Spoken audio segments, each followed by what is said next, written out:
बौद्ध धर्म। बौद्ध धर्म का आज समूचे विश्व में पुनः प्रचार और प्रसार हो रहा है। संभवतः भारतीय धर्मों में बौद्ध धर्म के ही अनुयायियों ने सर्वप्रथम विदेशों में अपने शास्त्र के उपदेशों के प्रचार प्रसार के लिए दुर्गम पर्वतीय क्षेत्रों और सागर पार की यात्राएं की। एक ओर तिब्बत, चीन, जापान तो दूसरी ओर सुदूर पूर्व एशिया के देशों सहित दक्षिण में श्रीलंका तक बौद्ध भिक्षु भगवान बुद्ध के संदेशों को जनवरी से जनवरी तक पहुंचाने के लिए स्वदेश से बाहर निकले। उत्तर पश्चिम में वे अफगानिस्तान और उससे आगे भी पहुंचे। आज से लगभग 2500 वर्ष पूर्व बुद्धदेव का जन्म और उनके द्वारा चलाए गए धर्म का उत्थान कोई आकस्मिक घटना नहीं थी। वस्तुतः बौद्ध धर्म उस विचारधारा का स्वाभाविक परिणाम था जो कर्मकांड, हिंसायुक्त यज्ञ के आडंबर और पुरोहितवाद के विरुद्ध पहले से ही बहती आ रही थी। तत्कालीन समाज एक प्रकार से बौद्धिक संकट से ग्रस्त था। जन साधारण की कठिनाई यह थी कि यज्ञ को छोड़कर उसके आगे धर्म का कोई और मार्ग नहीं था। किंतु समाज प्रायः यज्ञ के विरुद्ध होता जा रहा था और सामान्य गृहस्थ भी यह महसूस करने लगे थे कि यज्ञों के आलोचक सच ही तो कह रहे हैं। उधर उपनिषदों से जो ज्ञान आ रहा था उस तक सामान्य जन की पहुंच नहीं थी। ऐसी स्थिति में जनता किसी ऐसे धर्म की प्रतीक्षा में थी जो जटिल न होकर सुबोध हो, आडंबर से मुक्त होकर सुगम हो। जनता किसी व्यावहारिक धर्म की तलाश में थी और बुद्धदेव ने वही उसे दिया। लगभग 12वीं शती तक बौद्ध धर्म भारत में बना रहा। नालंदा, विक्रमशिला, तक्षशिला के विश्वविद्यालयों में देश एवं विदेशों के लोग बौद्ध धर्म का अध्ययन करते थे। उसी काल में बौद्ध धर्म का दुर्गम तिब्बत सहित चीन, जापान, बर्मा, थाईलैंड, श्रीलंका आदि में व्यापक प्रचार हुआ। त्रिपिटकों का संकलन। भगवान बुद्ध के महापरिनिर्वाण के पश्चात 477 ईपू राजगृह में हुई एक सभा में भगवान बुद्ध के प्रवचनों को लिपिबद्ध किया गया। 100 वर्षों बाद 377 ईपू में वैशाली में इसी विषय पर पुनः एक सभा हुई। 136 वर्षों बाद अर्थात 241 ईपू में पाटलिपुत्र में आयोजित तीसरी सभा में त्रिपिटकों में बौद्ध धर्म के दर्शन, सिद्धांतों और नियमों को प्रामाणिक रूप दिया गया। भगवान बुद्ध ने क्लेशों के नाश हेतु 84,000 धर्मस्कंदों का उपदेश दिया था। उनके अनुसार आचरण करने से समस्त क्लेशों से मुक्ति संभव हो जाती है। इन धर्मों को संक्षेप में 12 भागों में बांटा गया है। ये द्वादशांग धर्म प्रवचन कहलाते हैं। उन 12 भागों को यदि और संक्षिप्त किया जाए तो वे 3 पिटकों में समाविष्ट हो जाते हैं। 3 त्रिपिटक हैं: विनय पिटक, सुत्त पिटक और अभिधम्म पिटक। त्रिपिटक पाली भाषा में है। विनय पिटक में भिक्षुओं के लिए भगवान बुद्ध द्वारा निर्देशित आचार संकलित हैं। सुत्त पिटक में 5 निकायों में बौद्ध धर्म के सिद्धांत और भगवान बुद्ध की संगोष्ठियां संकलित हैं। अभिधम्म पिटक में दार्शनिक चर्चाएं और धर्म विश्वास वचन संकलित हैं। इन त्रिपिटकों में संकलित बुद्ध वचन त्रिपिटक बुद्ध वचन कहलाते हैं। बौद्ध धर्म को समझने के लिए त्रिपिटकों का अध्ययन आवश्यक है। अपनी कृति बौद्ध सिद्धांतसार में परम पावन दलाई लामा लिखते हैं, भगवान बुद्ध के समस्त उपदेशों का सार 3 शिक्षाएं हैं: अधिशील शिक्षा, अधिसमाधि शिक्षा एवं अधिप्रज्ञ शिक्षा। उनकी 3 शिक्षाओं में अधिशील शिक्षा सर्वप्रथम मानी गई है। आचार्य नागार्जुन के अनुसार जैसे पृथ्वी संपूर्ण लोकों का आधार होती है, उसी तरह यह भी समस्त गुणों का आधार होती है।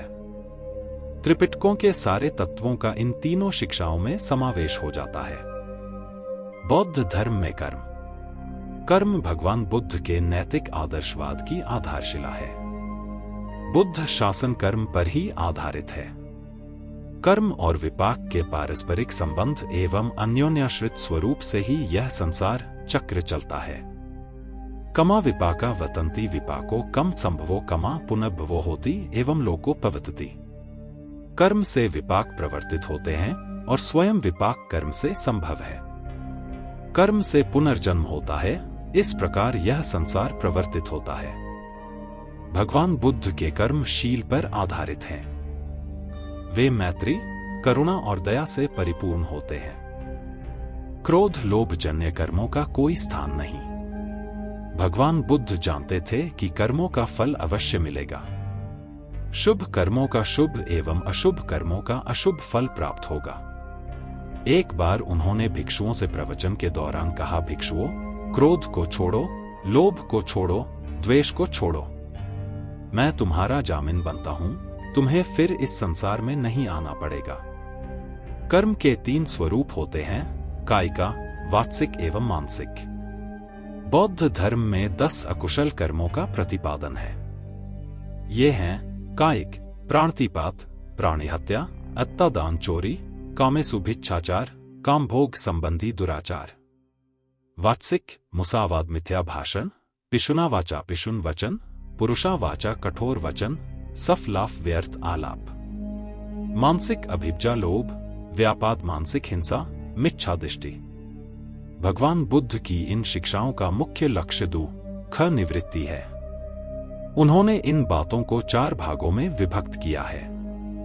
इन्हीं को 4 आर्य सत्य कहते हैं। दुख जीवन दुखों से भरा है। जन्म, जरा, मृत्यु, रोग, प्रिय वियोग, अप्रिय की प्राप्ति आदि सभी दुख हैं। दुख समुदाय दुख किसी कारण से उत्पन्न होते हैं। दुख निरोध उनका अंत हो सकता है। दुख निरोध मार्ग उनके अंत का उपाय है। जीवन में प्रगति के लिए इन 4 बातों को मानना आवश्यक है। जो व्यक्ति दुख का अस्तित्व ही नहीं मानता, वह उनका अंत करने के लिए प्रयत्न ही क्यों करेगा। इसी प्रकार यदि दुख बिना कारण के उत्पन्न हो जाते हैं तो उनका अंत होना असंभव है। साधना के लिए वह विश्वास भी आवश्यक है कि दुख का अंत हो सकता है और उसका उपाय है। दुख को बताने के लिए बौद्ध धर्म में एक चक्र का प्रतिपादन किया गया है, जिसमें 12 आरे अर्थात बातें हैं। एक बात से दूसरी बात उत्पन्न होती है और चक्र चलता रहता है। जरा मरण आदि दुख तभी होते हैं जब जाति अर्थात जन्म होता है। जाति तब होती है जब भव अर्थात उसे ग्रहण करने की इच्छा हो। यह इच्छा उपादान अर्थात आसक्ति के कारण होती है। उत्पादन का कारण है तृष्णा अर्थात बाह्य विषयों की लालसा। तृष्णा वेदना अर्थात अनुकूल या प्रतिकूल की अनुभूति से उत्पन्न होती है। वेदना स्पर्श अर्थात इंद्रिय और विषयों के परस्पर संबंध से उत्पन्न होती है। स्पर्श का कारण है षडायतन अर्थात इंद्रिया। षडायतन का आधार नामरूप अर्थात शरीर और चेतना का गर्भ के रूप में प्रथम संबंध है। यह संबंध विज्ञान अर्थात मूल अनुभूति के कारण होता है। विज्ञान का कारण पूर्व जन्म के संस्कार और संस्कारों का कारण अविद्या है। यह क्रम सर्वत्र एक सा नहीं है। बुद्ध ने अपने उपदेशों में बार बार इसका उल्लेख किया है। इनको निदान, संसार का कारण और भव चक्र शब्द से भी प्रकट किया है। श्रद्धालु बौद्ध 12 मणियों की माला रखते हैं और उसे घुमाते रहते हैं। वह इसी चक्र का प्रतीक है। दुख का इस प्रकार निदान हो जाने के पश्चात उसके निरोध, निर्वाण का मार्ग ढूंढना और उसका अनुसरण करना चाहिए। इसी मार्ग को निरोधगामिनी प्रतीपता मध्यम कहते हैं। यह अष्टांग भी कहलाता है। 8 अंग निम्नलिखित है। सम्यक दृष्टि जीवन में यथार्थ दृष्टिकोण, सम्यक संकल्प, यथार्थ दृष्टिकोण से यथार्थ विचार, सम्यक वाचा, यथार्थ विचार से यथार्थ कर्म, सम्यक कर्मांत, यथार्थ वचन से यथार्थ कर्म, सम्यक आजीव, यथार्थ कर्म से उचित जीविका, सम्यक व्यायाम, उचित जीविका के लिए उचित प्रयत्न, सम्यक स्मृति, उचित प्रयत्न से उचित स्मृति, सम्यक समाधि, सम्यक स्मृति से सम्यक जीवन का संतुलन। बुद्ध का मुख्य बल जीवन को सुधारने पर था। तृष्णा, मोह आदि जिन कारणों से मनुष्य दुखी होता है, उनका विश्लेषण और उनसे ऊपर उठने का उपाय बताना ही उनका लक्ष्य था। जब कोई व्यक्ति उनसे आत्मा, परलोक, विश्व का मूल कारण आदि दार्शनिक बातों के विषय में पूछता तो वे इस चर्चा को व्यर्थ कहकर टाल देते थे। उनका कहना था कि जिस व्यक्ति की छाती में तीर घुसा हुआ है और रक्त बह रहा है, उसका पहला काम तीर को निकालना है, न कि इस आशय की जानकारी प्राप्त करना कि वह तीर किसने बनाया, किसने उसे चलाया और वह किस धातु का बना हुआ था। उनका मानना था कि इन प्रश्नों की चर्चा में पड़ना मूर्खता है। बुद्ध ने 10 बातों को अव्याकृत बताया है, अर्थात इनके विषय में कोई निश्चित बात नहीं कही जा सकती। इनकी चर्चा को व्यर्थ बताया है। क्या विश्व अनादि है? क्या विश्व सादी है? क्या वह अनंत है? क्या वह शांत है? क्या शरीर और आत्मा एक हैं? क्या वे परस्पर भिन्न हैं? क्या बुद्ध मृत्यु के पश्चात रहते हैं? क्या वे नहीं रहते? क्या वे रहते और नहीं भी रहते? क्या वे नहीं रहते हैं और न नहीं भी रहते हैं? यद्यपि संयुक्त निकाय में इन प्रश्नों को अव्याकृत कहा गया है, फिर भी बौद्ध दार्शनिकों ने इन बातों को लेकर पर्याप्त चर्चा की है। अपना स्वामी मनुष्य आप ही है, दूसरा कौन उसका स्वामी होगा? जिसने अपने आप को ठीक तरह से काबू में कर लिया, वही दुर्लभ स्वामित्व पाता है। सुक्रानी असाधुनी अत्नो अहितानी च यम वे हितन च साधन च ते वे परम दुक्करण 25 अत्वज्ञ। बहुत आसान है बुरे कामों को करना जिनसे अपना ही अहित होता है। अत्यंत कठिन तो ऐसे काम का करना है जो हितकारी और अच्छा है। सब पापस अकरणं कुशल्स उपसब्दा सचित पर्योत्पन्नन एतम बुद्धान शासनन 26 बुद्धवज्ञ। एक भी पाप न करना, पुण्य कर्मों का संचय करना और अपने चित्त को विशुद्ध रखना, यह है बुद्धों का शासन अर्थात शिक्षा। सुसुखनवत् जीवाम वेरिनेसु अवेरितो वेरिनेसु मनुष्येसु विहराम अवेरिनो 27 सुखवज्ञ। आहा, क्या सुख का जीवन बिता रहे हैं हम, अवैरी हो वैरियों के प्रति भी, वैरियों के बीच अवैरी होकर विहार कर रहे हैं। सुसुखनवत् जीवाम आतुरेसु अनातुरा आतुरेसु मनुष्मेसु विहराम अनातुरा 28 सुखवज्ञ। आहा, क्या ही सुख का जीवन बिता रहे हैं हम, भयातुरों को अभय देकर, निर्भय होकर भयभीतों के बीच हम विहार कर रहे हैं। सुसुखनवत् जीवाम उत्सुकेसु अनुसुका उत्सुकेसु मनुष्येसु विहराम अनुसुका 29 सुखवज्ञ। आहा, क्या ही सुख का जीवन बिता रहे हैं हम, आसक्त मनुष्यों में अनासक्त हो, उनके बीच आसक्ति को छोड़कर हम विहार कर रहे हैं। जयम वेरम पस्वती दुःखं सेति पराजितो उपसंतो सुखन सेति हित्वा जय पराजन 30 सुखवज्ञ। विजय से शत्रुता पैदा होती है और पराजित दुख में डूबा रहता है। जो सर्वथा शांत है वही जय और पराजय को छोड़ सुखपूर्वक सोता है। आरोग्य परमा लाभा संतुष्टो परम धन विश्वास परमा प्राति निब्बाण परम सुखन 31 सुखवज्ञ। आरोग्य सबसे बड़ा लाभ है और संतोष सबसे बड़ा धन, विश्वास सबसे बड़ा बंधु है और निर्वाण परम सुख है। तण्हाय जायते सो को तण्हाय जायते भयम तण्हाय विप्पमुतस नत्थि सो को कुतो भयम 32 प्रियवज्ञ। तृष्णा से शोक पैदा होता है और तृष्णा से ही भय। जो तृष्णा से मुक्त हो गया उसे कोई शोक नहीं, फिर भय कहां से होगा। यो वे उपपतितं कोध रथम भंतम वधारे तमह सारथी ब्रूमि रश्मिगाहो इतरो जनो 33 क्रोधवज्ञ। सच्चा सारथी तो मैं उसी को कहूंगा जो चढ़ते हुए क्रोध को भटके हुए रथ की तरह काबू में कर लेता है। दूसरे तो केवल लगाम थामने वाले होते हैं। अक्कोधेन जिन्हें कोधन असाधु साधुना जिन्हें कद्रियन दानन सच्चन असिक्वादिनन 34 क्रोधवज्ञ। क्रोध को अक्रोध से जीतना चाहिए और बुराई को भलाई से, दान से कंजूस को जीत लेना चाहिए एवं झूठ बोलने वाले को सत्य से। नत्थी राग समो अग्नि नत्थी दो समो गहो नत्थी मोहसमन जाल नत्थी तणहासमा नदी 35 मलवज्ञ। राग सरीखी कोई आग नहीं और द्वेष के समान कोई अनिष्टकारी ग्रह नहीं। मोह जैसा कोई जाल नहीं एवं तृष्णा जैसी कोई नदी नहीं। सुदस्सन वब्जमचपेसन अत्नो पनह दुद्यसन परेसम हिसो वब्जानी ओपुणाति यथाभसन। अत्नो पंछावित कलम कितवा सठो 36 मलवग्ग। दूसरे का दोष देखना आसान है, अपना दोष देखना कठिन। दूसरों के दोषों को भूसे की तरह उड़ा रहा है वह, अपने दोषों को वैसे ही ढाक लेता है जैसे दुष्ट जुआरी अपना पासा। न तेन पंडितो होती यावता बहु भास्ती, खेमी अवेरी अभ्यो पंडितो ती पवुचती 37 धमटवग्ग। बहुत बोलने से कोई पंडित नहीं हो जाता, पंडित तो वही कहा जाता है जो क्षेमवान अवैरी और निर्भय है। न तेन अर्यो होती येन पाणानी हिंसती, अहिंसा सब पाणान अर्यो ती पवुचती 38 धमटवग्ग। प्राणियों की हिंसा करने से कोई आर्य नहीं होता, आर्य उसे ही कहना चाहिए जो किसी भी प्राणी की हिंसा नहीं करता। पर दुख खूबदानन यो अत्नो सुखमिच्छति, वेर संसटो वेरा सोना पमुचती 39 पकिन्नक वग्ग।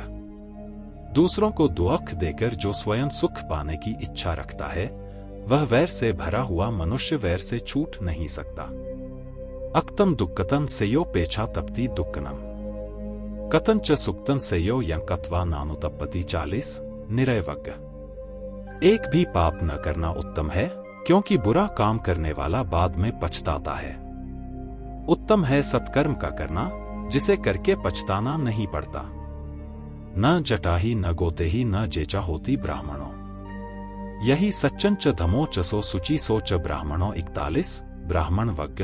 ब्राह्मण न तो कोई जटा बढ़ाने से होता है, न अमुक गोत्र से और न जन्म से ही, वही पवित्र है और वही ब्राह्मण जो सत्यवान एवं धर्म प्रिय है। वारी पोक खरपते व आरगेरिव सासपो, योम लिपति कामेसु तमह ब्रह्मी ब्राह्मण 42 ब्राह्मण वग्ग। मैं उसे ब्राह्मण कहता हूं जो विषय भोगों में लिप्त नहीं होता, जैसे कमल का पत्ता जल से और जैसे आरे की नोक पर सरसों नहीं ठहरती। नामकरण संस्कार, जन्म के बाद शिशु का नामकरण किसी श्रद्धारूप भिक्षु द्वारा किया जाता है। अन्नप्राशन संस्कार भिन्न भिन्न देशों में भिन्न भिन्न रीति से यह संस्कार किया जाता है। विवाह संस्कार भारत, तिब्बत, श्रीलंका, चीन, जापान, दक्षिण पूर्व एशिया के बौद्ध धर्मावलंबी अपनी अपनी परंपरा और परिवेश से प्रभाव ग्रहण करते हुए विवाह की रीतियां अपनाते हैं। भारत में बौद्ध विधि के अनुसार कन्यादान को परस्पर समर्पण कहा जाता है। बौद्ध परंपरा के अनुसार विवाह मांगल्य के कार्यक्रम 8 चरणों में संपादित होते हैं। प्रथम चरण में प्रत्येक बौद्ध मांगलिक कार्यक्रम की भांति पाली भाषा में त्रिशरण एवं पंचशील पाठ। त्रिशरण में बुद्ध धर्म एवं संघ के प्रति समर्पण की भावना व्यक्त की जाती है। वह इस रूप में 3 बार उच्चरित होती है। 1 बुद्ध शरणं गच्छामि, 2 धम्म शरणं गच्छामि, 3 संघम शरणं गच्छामि। द्वितीय चरण में वर वधू त्रिशरण एवं पंचशील को दोहराते हैं। तीसरे चरण में वर वधू का संक्षिप्त परिचय देकर घोषित किया जाता है कि दोनों ने परस्पर दाम्पत्य जीवन बिताना स्वीकार किया है। इसके बाद दोनों परस्पर परिपूर्ण स्वीकृति के प्रतीक रूप में एक दूसरे को पुष्पगुच्छ भेंट करते हैं। चतुर्थ एवं पंचम चरण में वर वधू प्रतिज्ञाएं दोहराते हैं। षष्ठ चरण में दाम्पत्य जीवन को सुदृढ़, सुखद एवं सार्थक बनाने के संबंध में कुछ विचार बिंदु प्रस्तुत किए जाते हैं। सप्तम चरण में आशीर्वाद के रूप में परित्राण सूत्रों का सस्वर पाठ किया जाता है। अष्टम चरण समारोह में उपस्थित जन वर वधू को आशीर्वाद प्रदान करते हैं। अंत्येष्टि भिन्न भिन्न देशों के बौद्ध धर्मावलंबी अपनी अपनी परंपराओं एवं परिवेश के अनुसार मृतक का अंत्येष्टि संस्कार करते हैं। इनमें कहीं दाह संस्कार किया जाता है, कहीं भूमि में शव को समाधि दी जाती है, कहीं शव जल में प्रवाहित किया जाता है और कहीं उसे पशु पक्षियों के भक्षण के लिए खुले में छोड़ दिया जाता है। बुद्ध ने कहा, सबका हित करो। एक दिन एक व्यक्ति बुद्ध के पास पहुंचा। वह बहुत अधिक तनाव में था। अनेक प्रश्न उसके दिमाग में घूम घूम कर उसे परेशान कर रहे थे, जैसे आत्मा क्या है, आदमी मृत्यु के बाद कहाँ जाता है, सृष्टि का निर्माता कौन है, स्वर्ग नरक की अवधारणा कहां तक सच है और ईश्वर है या नहीं, उसे इन प्रश्नों के उत्तर नहीं मिल रहे थे। जब वह बुद्ध के पास पहुंचा तो उसने देखा कि बुद्ध को कई लोग घेर कर बैठे हैं। बुद्ध उन सभी के प्रश्नों व जिज्ञासाओं का समाधान अत्यंत सहज भाव से कर रहे हैं। काफी देर तक यह क्रम चलता रहा, किंतु बुद्ध धैर्यपूर्वक हर एक को संतुष्ट करते रहे। बेचारा व्यक्ति वहां का हाल देखकर परेशान हो गया।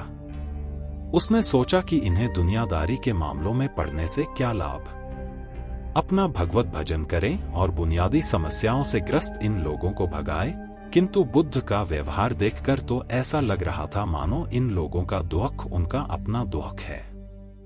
आखिर उस व्यक्ति ने पूछ ही लिया, महाराज आपको इन सांसारिक बातों से क्या लेना देना? बुद्ध बोले, मैं ज्ञानी नहीं हूं और इंसान हूं। वैसे भी वह ज्ञान किस काम का जो इतना घमंडी और आत्मकेंद्रित हो कि अपने अतिरिक्त दूसरे की चिंता ही न कर सके? ऐसा ज्ञान तो अज्ञान से भी बुरा है। बुद्ध की बातें सुनकर व्यक्ति की उलझन दूर हो गई। उस दिन से उसकी सोच व आचरण दोनों बदल गए। कथा का सार यह है कि ज्ञान तभी सार्थक होता है जब वह लोक कल्याण में संलग्न हो। बुद्ध ने युवक को सत्संग का महत्व समझाया। महात्मा बुद्ध एक गांव में ठहरे हुए थे। वे प्रतिदिन शाम को वहां पर सत्संग करते थे। भक्तों की भीड़ होती थी, क्योंकि उनके प्रवचनों से जीवन को सही दिशा बोध प्राप्त होता था। बुद्ध की वाणी में गजब का जादू था। उनके शब्द श्रोता के दिल में उतर जाते थे। एक युवक प्रतिदिन बुद्ध का प्रवचन सुनता था। एक दिन जब प्रवचन समाप्त हो गए तो वह बुद्ध के पास गया और बोला, महाराज, मैं काफी दिनों से आपके प्रवचन सुन रहा हूं, किंतु यहां से जाने के बाद मैं अपने गृहस्थ जीवन में वैसा सदाचरण नहीं कर पाता जैसा यहां से सुनकर जाता हूं। इससे सत्संग के महत्व पर शंका भी होने लगती है। बताइए मैं क्या करूं? बुद्ध ने युवक को बांस की एक टोकरी देते हुए उसमें पानी भरकर लाने के लिए कहा। युवक टोकरी में जल भरने में असफल रहा। बुद्ध ने यह कार्य निरंतर जारी रखने के लिए कहा। युवक प्रतिदिन टोकरी में जल भरने का प्रयास करता, किंतु सफल नहीं हो पाता। कुछ दिनों बाद बुद्ध ने उससे पूछा, इतने दिनों से टोकरी में लगातार जल डालने से क्या टोकरी में कोई फर्क नजर आया? युवक बोला, एक फर्क जरूर नजर आया है। पहले टोकरी के साथ मिट्टी जमा होती थी, अब वह साफ दिखाई देती है। कोई गंदगी नहीं दिखाई देती है और इसके छेद पहले जितने बड़े नहीं रह गए, वे बहुत छोटे हो गए हैं। तब बुद्ध ने उसे समझाया, यदि इसी तरह उसे पानी में निरंतर डालते रहोगे तो कुछ ही दिनों में ये छेद फूलकर बंद हो जाएंगे और टोकरी में पानी भर पाओगे। इसी प्रकार जो निरंतर सत्संग करते हैं, उनका मन एक दिन अवश्य निर्मल हो जाता है। अवगुणों के छिद्र भरने लगते हैं और गुणों का जल भरने लगता है। युवक ने बुद्ध से अपनी समस्या का समाधान पा लिया। निरंतर सत्संग से दुर्जन भी सज्जन हो जाते हैं, क्योंकि महापुरुषों की पवित्र वाणी उनके मानसिक विकारों को दूर कर उनमें सद्विचारों का आलोक प्रसारित कर देती है।